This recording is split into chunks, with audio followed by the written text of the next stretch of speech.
वैराग्य छोड़ बाहों की विभा संभालो, चट्टानों की छाती से दूध निकालो। है रुकी जहां भी धार शिलाएं तोड़ो, पीयूष चंद्रमाओं का पकड़ निचोड़ो। दिनकर जी की कलम से निकले ये बोल हताश और परेशान लोगों को जीने का उत्साह देते हैं। सब कुछ छोड़कर वैराग्य पर जाना उचित नहीं है। अपनी किस्मत से ज्यादा अपने हाथों पर भरोसा करिए। इनके बल के दम पर आप चट्टानों से भी दूध निकाल सकते हैं। चढ़ तुंग शैल शिखरों पर सोम पियो रे, योगियों नहीं विजयों की सदृश जियो रे। जब विनाश की मूक और क्रोधित शक्ति अपना धैर्य छोड़ देती है, या जब एक शक्तिशाली बल का धैर्य समाप्त हो जाता है, तो फूल का मीठा अमृत भी चिंगारी में बदल जाता है। सौंदर्य की सराहना करने वाली भावना हिंसक आग में बदल जाती है।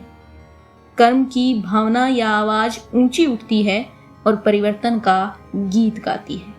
तो इसका सीधा सा अर्थ है कि यदि आप कुछ करना चाहते हैं तो कोमलता छोड़ अग्नि को अपने हृदय में धारण करना ही होगा।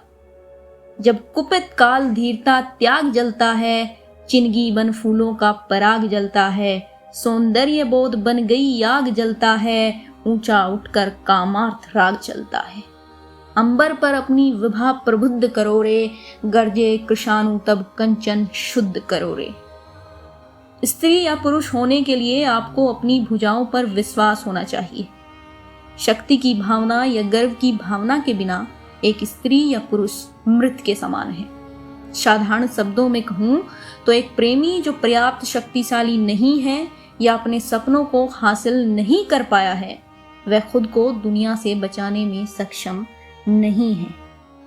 जिनकी बाहें बलमयी ललाट अरुण हैं, भामिनी वही तरुणी नर वही तरुण है वही प्रेम जिसकी तरंग उच्छल है, वारुणी धार में मिश्रित जहां गरल है। उद्याम प्रीति बलिदान बीज बोती है, तलवार प्रेम से और तेज होती है। अपना अभिमान और वृत्ति मत छोड़िए, चाहे परिस्थितियां बद से बदतर ही क्यों ना हो। भले ही दुनिया खत्म हो जाए, पर कभी भी अन्याय के सामने आत्मसमर्पण मत करना। न्याय के लिए लड़ते हुए मर जाइए, क्योंकि मौत भी आपको सिर्फ एक बार मारती है, आप 2 बार नहीं मरते। यदि आप चाहते हैं कि आपका जीवन अद्भुत हो तो मृत्यु से ना डरें। छोड़ो मत अपनी आन, शीश कट जाए। मत झुको अन्याय पर, भले ही व्योम फट जाए। 2 बार नहीं यमराज कंठ धरता है, मरता है जो एक ही बार मरता है। तुम स्वयं मृत्यु के मुख पर चरण धरो रे, जीना हो तो मरने से नहीं डरो रे। हर इंसान आजादी चाहता है और यही प्रत्येक व्यक्ति का परम लक्ष्य भी है, और ये आपके भीतर का गुण है। लेकिन स्वतंत्र होने के लिए कभी भी दूसरों पर निर्भर ना रहें।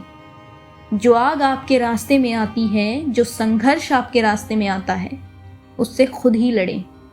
किसी भी परिस्थिति में आत्मसमर्पण नहीं करना है, वरना आपका जीवन वैसा नहीं होगा जैसा आप चाहते हैं।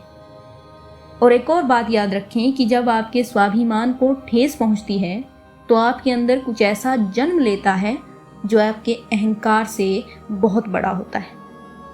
स्वातंत्र जाति की लगन व्यक्ति की धुन है, बाहरी वस्तु यह नहीं भीतरी गुण है।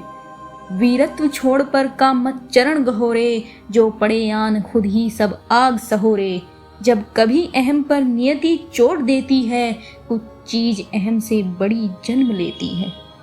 नर पर जब भी भीषण विपत्ति आती है, वह उसे और दुर्धुष बना जाती है। चोटें खाकर बिफरो कुछ अधिक तनो रे, धद को सफलिंग में बड़ अंगार बनो रे।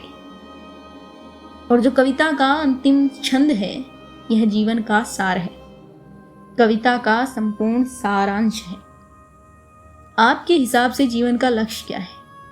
जीवन का लक्ष्य धन या मान्यता नहीं। अंतिम लक्ष्य न तो सुख है, न धर्म है, न ही दर्शन है। विज्ञान भी संपूर्ण ज्ञान नहीं, न ही विचारशीलता है। जीवन का अंतिम लक्ष्य स्वयं जीवन है। जो स्वतंत्र रूप से बिना किसी बंधन के जीता है, वही अपना जीवन जीता है। उद्देश्य जन्म का नहीं कीर्ति या धन है, सुख नहीं धर्म भी नहीं न तो दर्शन है, विज्ञान ज्ञान बल नहीं न तो चिंतन है, जीवन का अंतिम ध्येय स्वयं जीवन है। सबसे स्वतंत्र रस जो भी अनग पिएगा, पूरा जीवन केवल वही वीर जिएगा। बोलो राधे राधे।